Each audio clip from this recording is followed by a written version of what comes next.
Welcome to my Visiting Every Wetherspoon Challenge YouTube channel. Number 175 takes me to Dartford to the Flying Boat. This Grade 2 listed building was erected in 1910 as a car showroom and offices for John Clayton Beadle. He started his business in nearby Lowfield Street in 1894 with 2 employees making horse-drawn vehicles.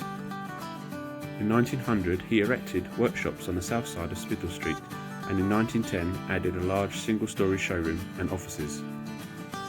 During the 2 World Wars, production at Beadle's was geared to the war effort, which included making floats for Sunderland flying boats.